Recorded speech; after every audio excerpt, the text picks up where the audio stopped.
Hello students, कैसे हैं आप सब लोग। तो फाइनली आज क्लास 12th बिजनेस स्टडीज का भी पूरा का पूरा सिलेबस खत्म हो जाएगा। अभी मैं आपको कंज्यूमर प्रोटेक्शन, वो भी नए एक्ट के अकॉर्डिंग, कंज्यूमर प्रोटेक्शन एक्ट 2019 के अकॉर्डिंग पूरा का पूरा चैप्टर क्लास 30 टू 40 मिनट्स के अंदर आराम से अच्छे से एक एक कॉन्सेप्ट को इन डेप्थ में पढ़ाकर खत्म करूंगा। तो वीडियो एंड तक देखना क्लास। ये चैप्टर यहाँ पे आज पूरी तरीके से खत्म हो जाएगा, हमारा सिलेबस भी यहाँ पे पूरी तरीके से दी एंड हो जाएगा।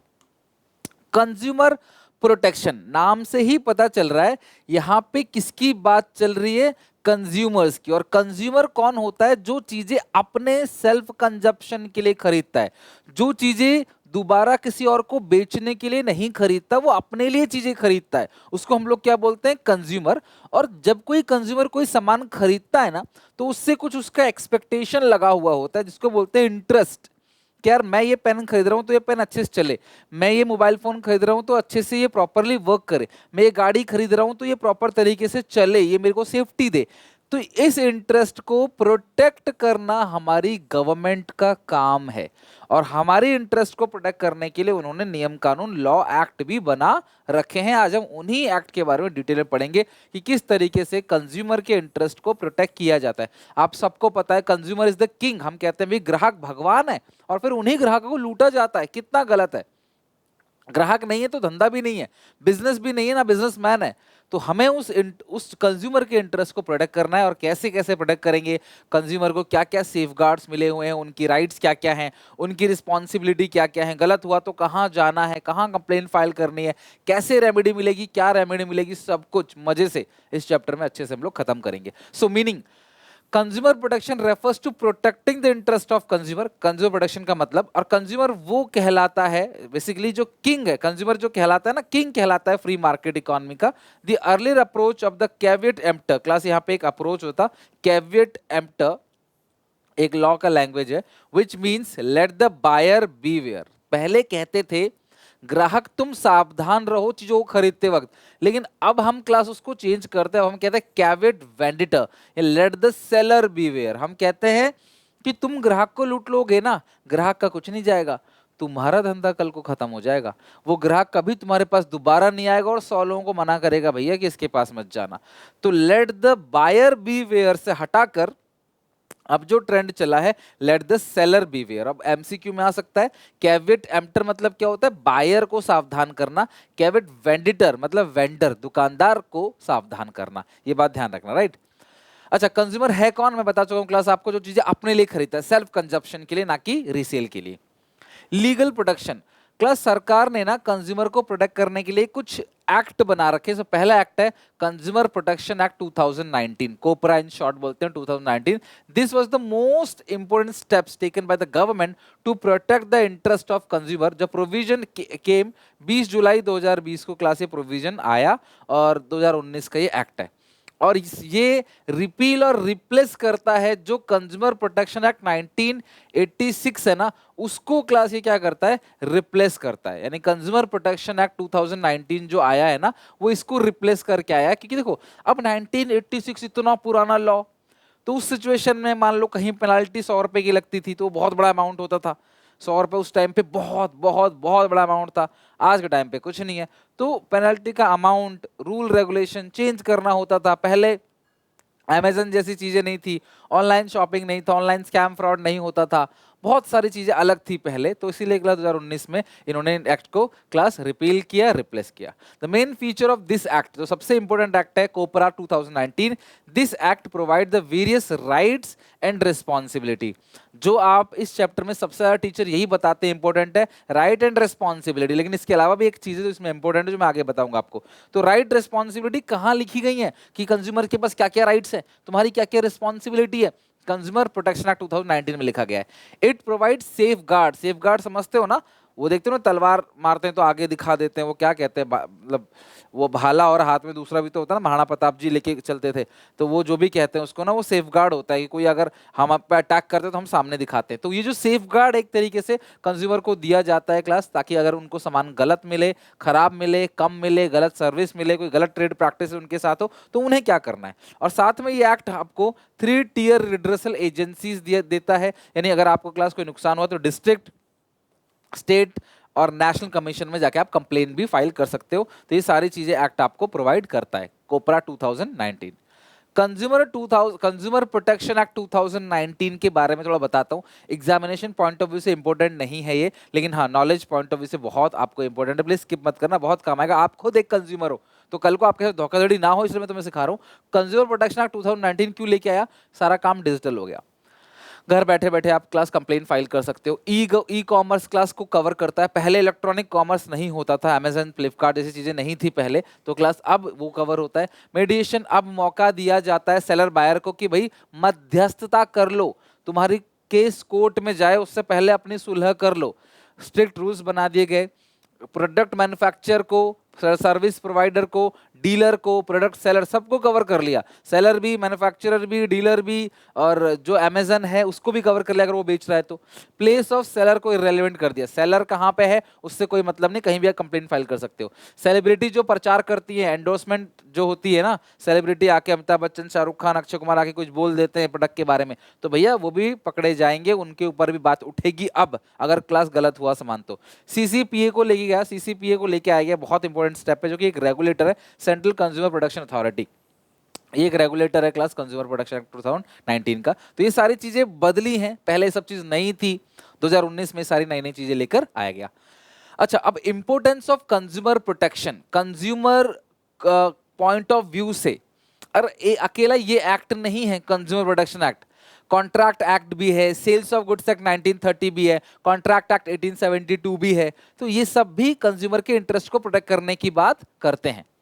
अच्छा, अब कंज्यूमर को प्रोटेक्ट करना क्यों जरूरी है, बहुत इंपॉर्टेंट है जो बता रहा हूं क्लास, क्योंकि सबसे पहली जो चीज के अंदर है वो है कंज्यूमर इग्नोरेंस। देखो, अब ये कंज्यूमर के पॉइंट ऑफ व्यू से बता रहा हूं क्लास में, एक ग्राहक होने के नाते क्यों जरूरी है कंज्यूमर के इंटरेस्ट को प्रोटेक्ट करना। सबसे पहला, consumer ignorance. In the light of the wide spread ignorance of the consumer about their right, अब कंज्यूमर इग्नोरेंस है, उसको अपने राइट्स का पता ही नहीं है, उसको क्या क्या रिलीफ मिलने वाला है वो पता ही नहीं है, उसकी राइट रिस्पॉन्सिबिलिटी कुछ नहीं पता। जब कंज्यूमर को कुछ नहीं पता, तो अब कंज्यूमर को तो कुछ पता ही नहीं है, वो अनपढ़ है, वो समझ नहीं है उसको इतनी, तो भैया आपको प्रोटेक्ट करना पड़ेगा, सरकार को प्रोटेक्ट करना पड़ेगा कंज्यूमर के इंटरेस्ट को।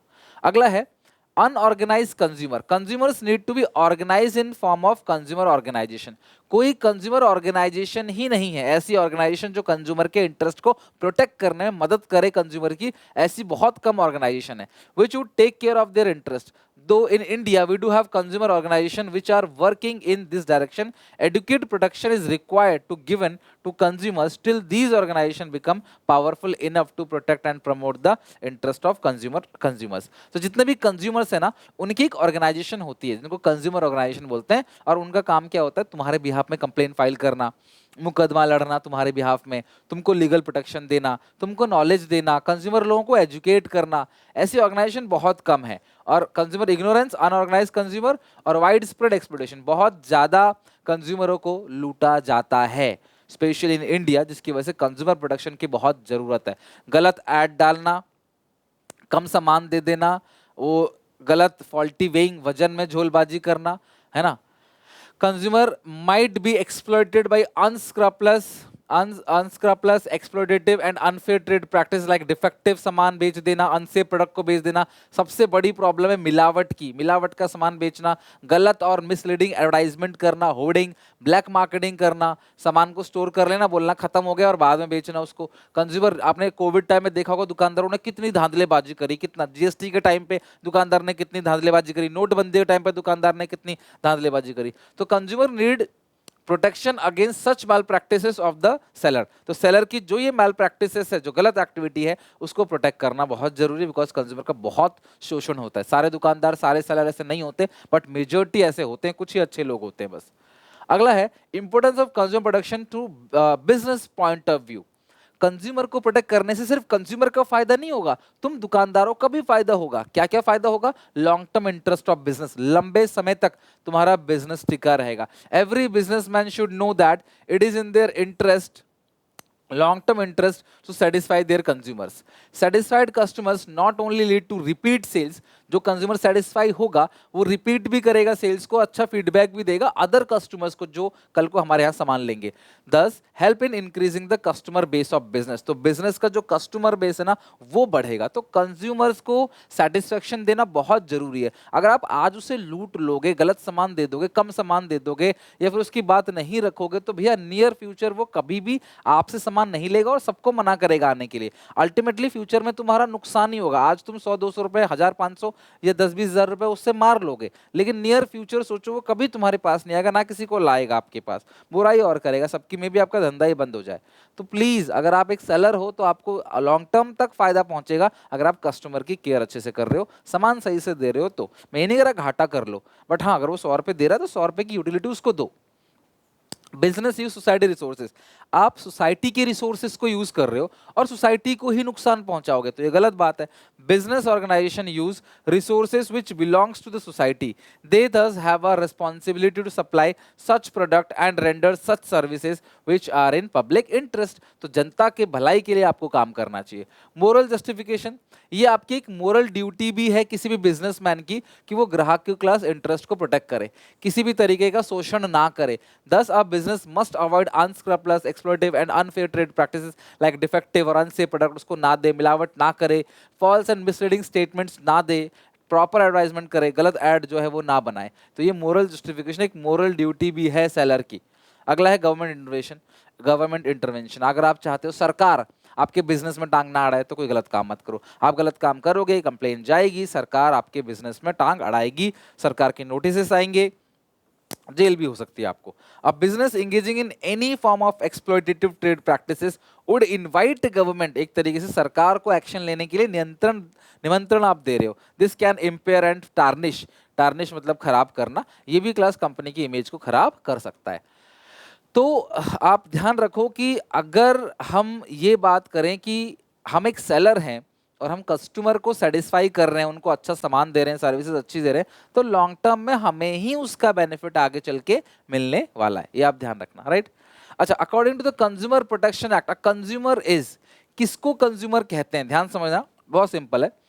जो सामान खरीदता है फ्री में नहीं, चाहे सेवाएं ले रहा हो, सर्विसेज, या सामान खरीद रहा हो फॉर सम वैल्यू, जो सामान खरीदता है और बदले में फ्री में नहीं खरीद रहा, कुछ पैसे, अगर आपने फ्री में सामान लिया तो you are not a consumer. तो कंज्यूमर प्रोटेक्शन एक्ट में जो बेनिफिट दिया जाता है वो कंज्यूमर को दिया जाता है। आपने फ्री में सामान ले लिया तो you are not a consumer, तो आपको कोई भी बेनिफिट नहीं मिलेंगे। Any user of such goods, आपने खरीदा नहीं लेकिन आप उसका यूज कर रहे हो या फिर सर्विसेज को आप यूज कर रहे हो, but approval of seller, buyer, अगर बायर के अप्रूवल से आप यूज करते हो, मैंने सामान नहीं खरीदा लेकिन मेरे को पापा ने मेरे सामान दिया है, मैं यूज कर रहा हूं, तो भी मैं कंज्यूमर, मैं कंप्लेंट फाइल कर सकता हूं। और कोई भी ऐसा इंसान जो सामान खरीदता है अपने जीवन व्यापन के लिए, नॉट फॉर रीसेल, अगर कोई इंसान रीसेल के लिए कोई सामान खरीदता है तो क्या कंज्यूमर है वो? मैंने कुछ सामान खरीदा और इसको मुझे आगे बेचना है रीसेल के लिए, तो मैं क्या कंज्यूमर हूं? So answer is no. ठीक है, नेक्स्ट है, the following are not consider as a consumer, इन लोगों को कंज्यूमर नहीं माना जाता। जो चीजें अपने लिए खरीदे, सेल्फ यूज के लिए खरीदे, सामान को पैसे देके खरीदे या फिर बायर के अप्रूवल से उसको यूज कर रहा है, तो ही वो कंज्यूमर कहलाएगा और उसको क्लास कंज्यूमर के सारे अधिकार मिलेंगे, वो कंप्लेंट फाइल कर सकता है, उसको कॉम्पनसेशन भी मिलेगा। बट इनको कंज्यूमर नहीं मानते हम लोग। कौन से, किन लोगों को? The person who obtain goods for resale, सबसे पहली चीज, जो गुड्स और सर्विसेज को रीसेल के लिए ले रहा है। The person who use the goods without the approval of buyer, buyer के बिना अप्रूवल के अगर वो यूज कर रहा है, केस स्टडी में चीजें हेल्प करेंगी बहुत। A person who avail the services without the approval of hirer, एक ही बात है क्लास, यहाँ पे सामान के लिए बायर यूज कर लिया, टेंजिबल के लिए, इनटेंजिबल के लिए सर्विस को हायर करते हैं, सर्विस को खरीदते नहीं है। Who obtain goods without any consideration, who obtain services without any consideration। इसका एक ही पॉइंट समझ लो, जो गुड्स एंड सर्विसेज खरीद रहा है विदाउट एनी कंसिडरेशन, पैसे नहीं दे रहा, फ्री में, तो भैया उसको हम लोग नहीं मानते, उसको बायर नहीं मानेंगे, कंज्यूमर नहीं मानेंगे। और जो सामान गुड्स और सर्विसेज को बिना परमिशन के यूज कर रहा है, हम उसको भी क्लास कंज्यूमर नहीं मानेंगे। और जो फ्री में सामान ले रहा है, रीसेल के लिए सामान ले रहा है, उसको भी हम लोग कंज्यूमर नहीं मानेंगे, क्योंकि वो रीसेल के लिए ले रहा है। लाइक मैं एक टीवी बेचने वाली कंपनी चलाता हूं, तो मैंने एक से टीवी खरीदी और आगे ग्राहक को बेचा, तो मैंने टीवी बेचने के लिए खरीदा है और मैंने ग्राहक को बेच दिया। अब ग्राहक कहता है इसमें दिक्कत है, तो मैं कंप्लेन फाइल नहीं कर पाऊंगा, है ना, वो कंप्लेन वही फाइल करेगा, मैं उसके खिलाफ कंप्लेन फाइल नहीं कर पाऊंगा। वो कंप्लेन फाइल करेगा कंपनी के खिलाफ, क्योंकि उसने सामान जो है, या वो कंज्यूमर है, वो डायरेक्ट कंज्यूमर है, या फिर वो मेरे खिलाफ फाइल, जिसके खिलाफ भी फाइल करे जहां से उसने खरीदा है, लेकिन मैं कंप्लेन फाइल नहीं कर पाऊंगा क्योंकि मैं कंज्यूमर नहीं हूं। एंड पे मैं उसको यूज नहीं कर रहा। जो एंड यूजर होते हैं ना, उनको कंज्यूमर कहते हैं, जो लास्ट में सामान को यूज करते हैं, ठीक है, जिनका आगे किसी को बेचना नहीं होता। कंज्यूमर्स को कुछ कुछ राइट मिली है। ये सारे क्लास राइट्स हम एक एक करके पढ़ेंगे। These rights are most important. तो थोड़ा सा धीरे से, आराम से, तसल्ली से हम एक एक करके राइट्स पढ़ेंगे। 50% चांसेस के केस स्टडी आने के, 50% चांस डायरेक्ट क्वेश्चन के आने के। देखो, मैं कंज्यूमर हूं और मुझे कंज्यूमर प्रोटेक्शन एक्ट 2019 क्या क्या प्रोविजंस मतलब ऑफर करता है, क्या क्या राइट्स मुझे देता है। सबसे पहला राइट है राइट टू सेफ्टी। अगर मैं कोई सामान खरीद रहा हूं तो ये मेरा अधिकार है कि भैया वो सामान जो है मेरी सेफ्टी को खराब ना करे, मतलब वो मेरी जान को, मेरे पैसे को नुकसान ना करे। According to this right, the consumer have the right to protected against the marketing of goods and services which are hazardous to life and property. This right is important for safe and secure life. This right includes long-term interest as well as for their present requirement. Sometime manufacturing defect in pressure cooker, gas cylinder and other electrical appliances may cause to life, health और property of consumer. तो भाई, अगर कोई सामान हम ऐसा ले रहे हैं जिससे हमारी जान को खतरा हो रहा है, तो वो कौन सा राइट वायलेट हो रहा है? Right to safety. Second right है राइट टू चूज। ये आपका अधिकार है कि आप प्रोडक्ट को चूज कर सकते हो, चॉइस आपकी है। दुकानदार आपको फोर्स नहीं करेगा कि आप यही वाला प्रोडक्ट खरीदो। आपके सामने वैरायटी ऑफ प्रोडक्ट होगी, आप उसमें से जो प्रोडक्ट चाहो वो चूज कर सकते हो। दुकानदार आपको किसी एक पर्टिकुलर ब्रांड के प्रोडक्ट के लिए फोर्स नहीं करेगा। According to this right, every consumer has right to choose the goods and services और अकॉर्डिंग टू लाइकिंग और डिसलाइकिंग जो भी है। तो retailer should not force the customer to buy a particular brand only. Consumer should be free to choose the most suitable product from his point of view. Class, इसका एक another name भी आजकल आ रहा है। एक बार कमेंट सेक्शन में please, जिन बच्चों को पता है मुझे बताओ, जिनको नहीं पता जाके कमेंट सेक्शन में देखो। जिनको पता है, इसका एक और नाम आ रहा है राइट टू चूज का आजकल, जरा मुझे वो बताओ क्या है। राइट टू इंफॉर्मेशन, ये कंज्यूमर का अधिकार है कि प्रोडक्ट के रिगार्डिंग जो भी इंफॉर्मेशन है वो मुझे मिले। ये मेरा राइट है। मैं पूछूंगा दुकानदार से, भैया मुझे बताओ, ये मेरा अधिकार है इंफॉर्मेशन लेने का। किसके लिए? प्रोडक्ट के लिए। तो जो भी प्रोडक्ट मैं खरीद रहा हूं उसका information, like quality, quantity, purity, standards क्या क्या है, प्राइस क्या क्या, सब मैं पूछूंगा। ये मेरा राइट है। राइट टू हर्ड और राइट टू रिप्रेजेंटेशन बहुत ज्यादा इंपॉर्टेंट है राइट टू हर्ड का। सिंपल सीधी एक बात बोलूं, अगर तुम्हें गलत सामान मिला है तो तुम्हारा अधिकार है कि वो तुम्हारी सुनेंगे, यानी कि तुम कंप्लेन फाइल कर सकते हो।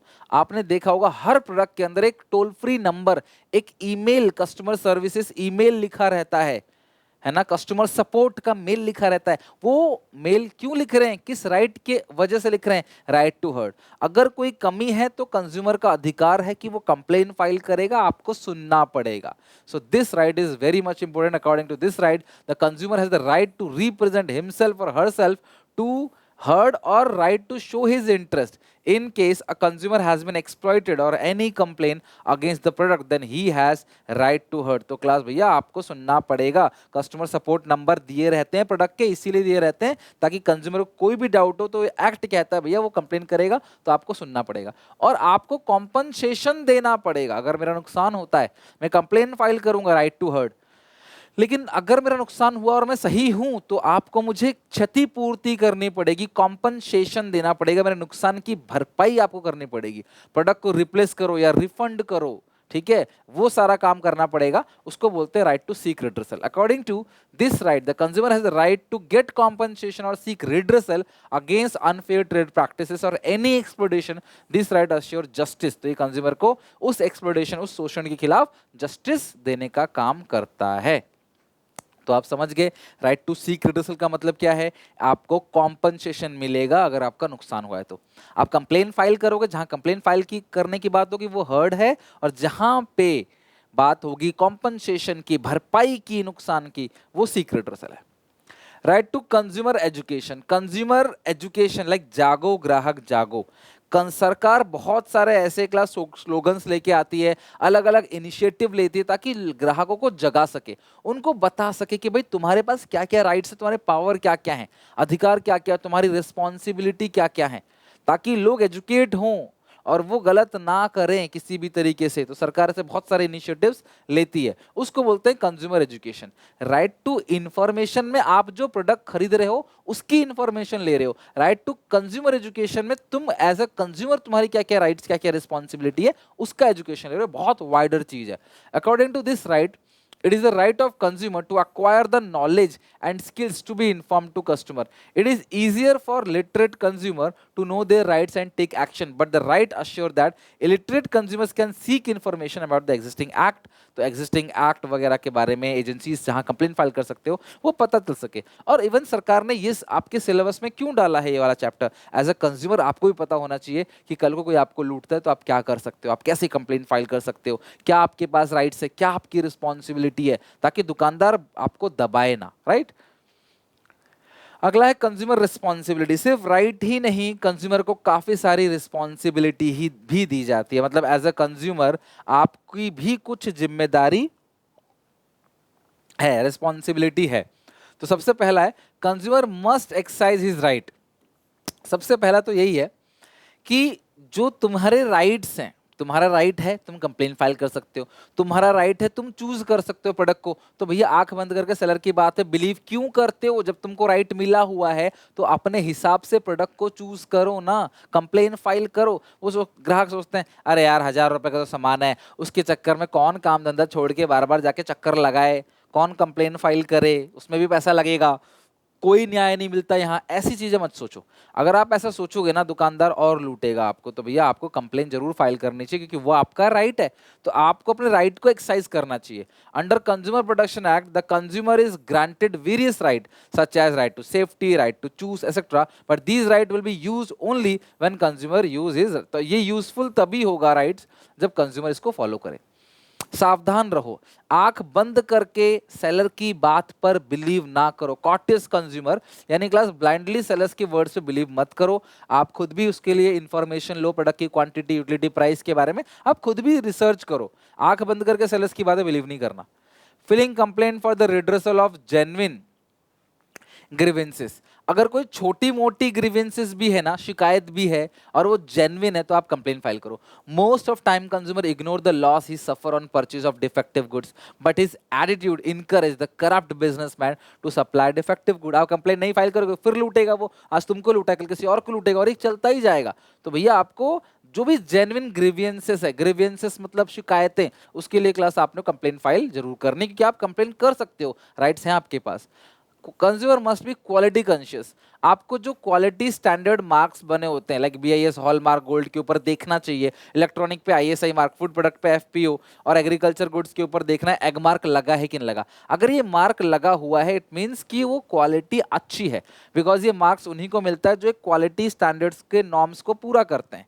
तो अगर ये मार्क लगा हुआ है, ठप्पा लगा हुआ है, इट मींस क्लास आपने इनको फुलफिल किया है। तो आप सस्ते के चक्कर में क्लास मत जाओ। आप अच्छा सस्ता बार बार रो, महंगा एक बार रो, ये ध्यान रखना।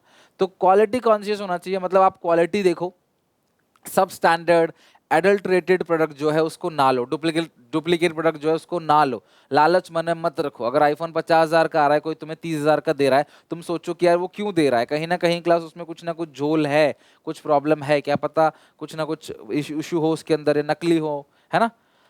तो ISI mark, Agmark, certification mark, UL mark उलन प्रोडक्ट के लिए होता है, वो सब देख के लो आप।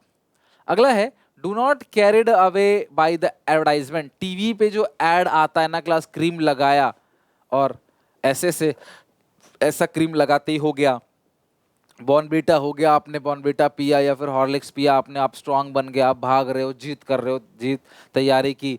और कोई चीज़ आपने यूज़ किया, कोई बालों पे आपने ऑयल लगाया, बाल स्ट्रांग हो गए। ऐसी झूठी मूठी एडवर्टाइजमेंट जिसका रियल लाइफ से कोई लेना देना नहीं है, जो सिर्फ एक ड्रामेटिक तरीके से प्रेजेंट करता है चीज़ों को, आपने बिल्कुल वो एक्सग्रेट करके अपनी प्रोडक्ट की क्वालिटीज़ को दिखाते हैं, आपने आंख बंद करके क्लास उसको फॉलो नहीं करना है। और बिल जरूर मांगना है, इंसिस्ट ऑफ कैश में। नायक का वो सीन देखो, ये नायक मूवी का वो सीन है जो कहता है भैया मुझे पक्का बिल दो, क्योंकि मैं पक्के बिल पे जो टैक्सेस पे करूंगा वो बाद में आके मेरी समाज को, मेरी सोसाइटी को बढ़ने में हेल्प करेगा, मेरे यहीं सड़क बनेगी, मेरे यहीं क्लास बिजली की सुविधा मिलेगी। तो insist on cash memo, bill जरूर लो, क्योंकि अगर आपने बिल नहीं लिया तो भैया वैसे भी कल को आप साबित ही नहीं कर सकते आपने इस दुकानदार से सामान खरीदा है, तो आप कंप्लेन किसके लिए करोगे? मैंने किसी दुकानदार से सामान खरीदा, मैंने बिल नहीं लिया, मैंने किसी दुकानदार से सामान खरीदा, मैंने बिल नहीं लिया, कल को मैं खुद ही साबित नहीं कर पाऊंगा भाई मैंने तुमसे ये सामान खरीदा है।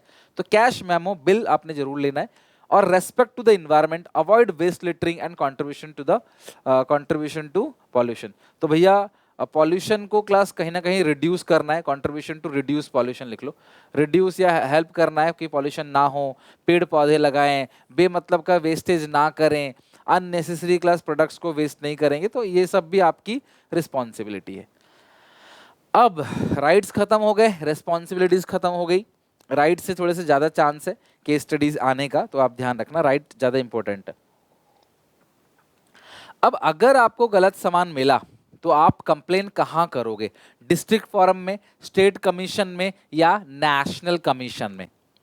सबसे पहला है डिस्ट्रिक्ट फोरम या डिस्ट्रिक्ट कमीशन। ध्यान रखना, मैं नए रूल के अकॉर्डिंग बता रहा हूं, ये वैलिड है आपके पेपर के लिए, बिल्कुल वैलिड, और इसमें कोई भी मिस्टेक नहीं है, मैंने वेरीफाई कर लिया है, ठीक है।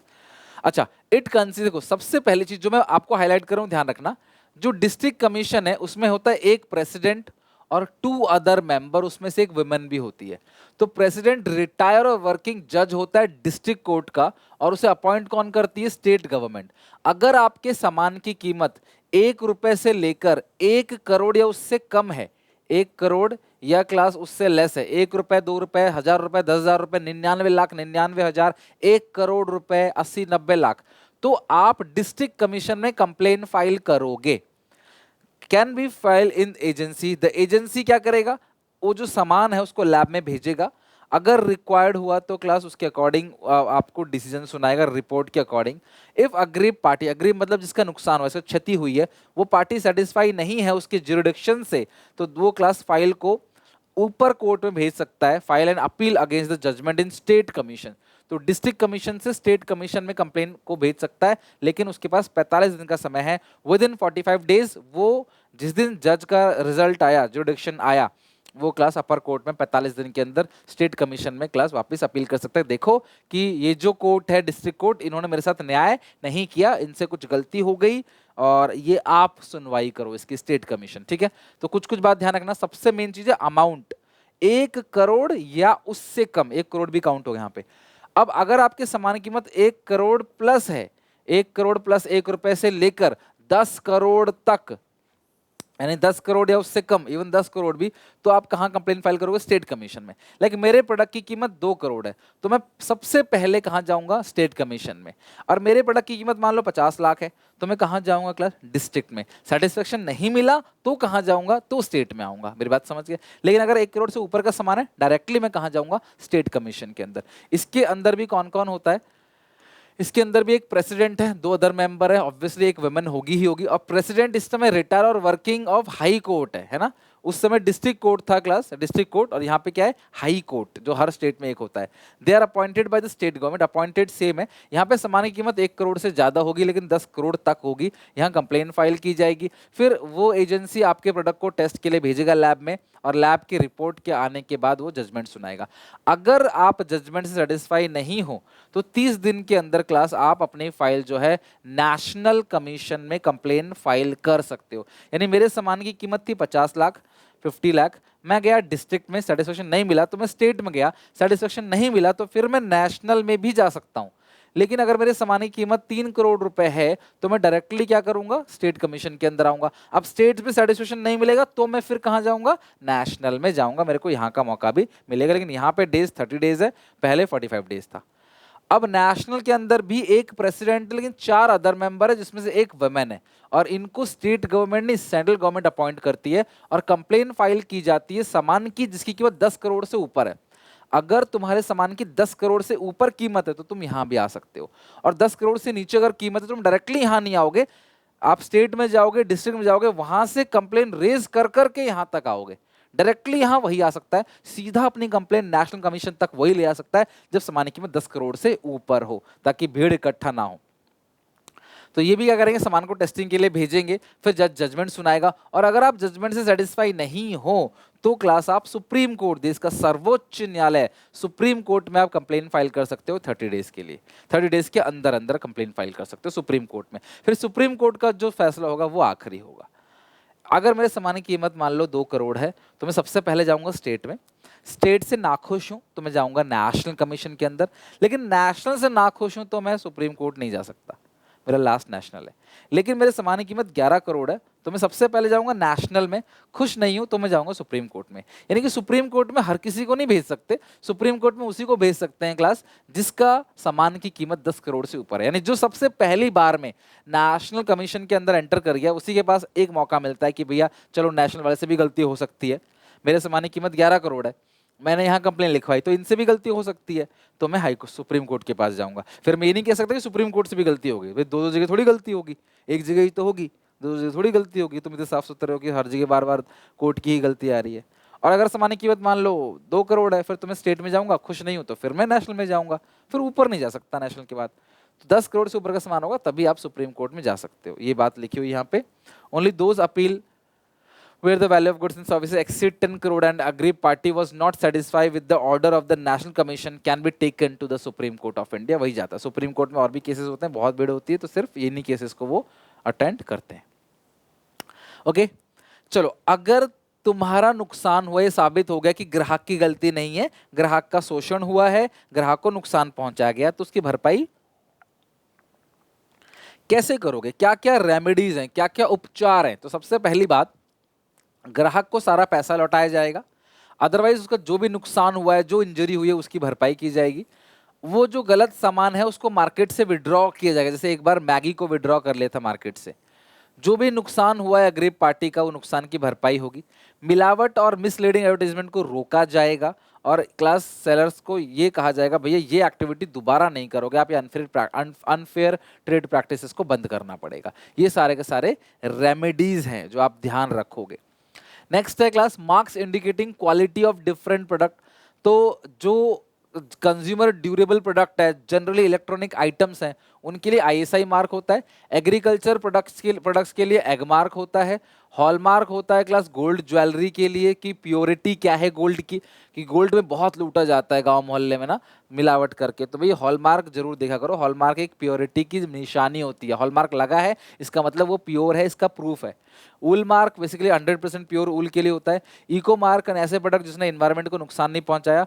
FPO food processing order certification mark for those process food industry to ensure proper hygiene तरीके से प्रॉपर स्वच्छता मेंटेन करके सामान बनाया गया है, तो उसके लिए क्लास एफपीओ मार्क होता है। ठीक है, who can file a complain. अब ये छोटे छोटे क्वेश्चंस आ जाते हैं पेपर में, तो मैंने सभी करा दिया, समझ लो। कौन कंप्लेन फाइल कर सकता है? कंज्यूमर खुद कंप्लेन फाइल कर सकता है, कोई रजिस्टर्ड कंज्यूमर ऑर्गेनाइजेशन है, एसोसिएशन है, वो तुम्हारे बिहाफ पे कंप्लेन फाइल कर सकती है। सेंट्रल और स्टेट गवर्नमेंट भी तुम्हारे बिहाफ पे कंप्लेन फाइल कर सकती है। एक या एक से ज्यादा consumer on the behalf of numerous consumer, मान लो हजारों लाखों लोगों को लूटा गया है, तो एक ग्राहक भी चाहे तो उनसे साइन करा के हजारों लाखों लोगों के बिहाफ में कंप्लेन फाइल कर सकता है।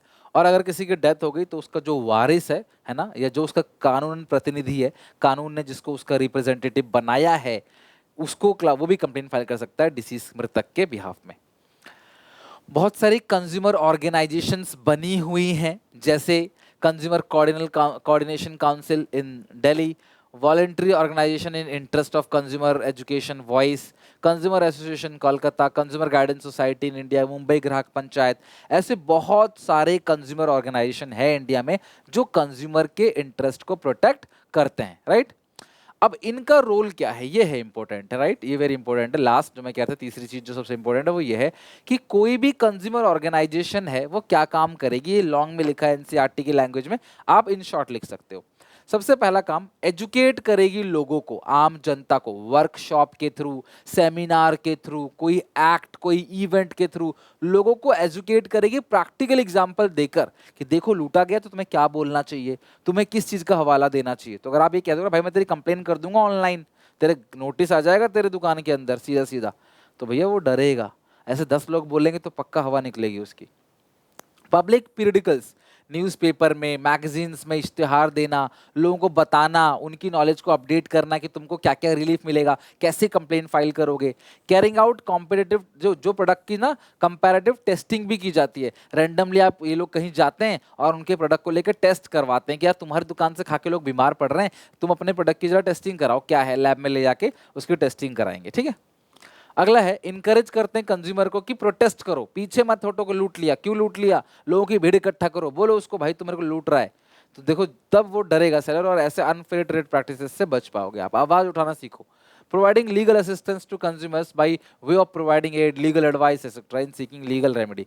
तो अब जो आमतौर पे कंज्यूमर होते हैं ना, उनको कुछ कानून वानून का पता नहीं होता, बेचारे गरीब रहते हैं, इतना लड़ने की कैपेसिटी, इतनी नॉलेज नहीं होती, तो ये लोग उनको लीगल असिस्टेंस भी देते हैं। इनकी पूरी लीगल टीम होती है जो क्लास इनको प्रोटेक्शन देती है, लीगल प्रोटेक्शन।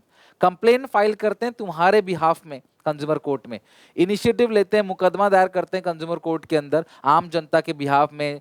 ये जो जनरल पब्लिक है, नॉट फॉर एन इंडिविजुअल, नहीं, सबके लिए, पूरी जनता के बिहाफ में कंप्लेन फाइल करते हैं, मतलब न्यूमरस कंज्यूमर के बिहाफ में। इवन लोगों को मोटिवेट भी करते हैं कि आप क्वालिटी मार्क भी चेक करो, आप प्रोडक्ट खरीदते हो तो सोच समझ के, देख दाख के और खुद रिसर्च करके विचार करके खरीदो, आंख बंद करके प्रोडक्ट मत खरीदो कि लॉ है, लॉ हमें बचा लेगा। नहीं, आपको खुद भी क्लास क्वालिटी पे थोड़ा सा देखना है, क्वालिटी पे कॉम्प्रोमाइज नहीं करना, सस्ते के चक्कर में नहीं जाना। ठीक है, ये सारी चीजें, यानी क्वालिटी मार्क्स को चेक करना। These all are the role of consumer organisation, NGO, जो ये सारे कंज्यूमर ऑर्गेनाइजेशन है ना, इनके क्लास यही सारा का सारा रोल काम होता है।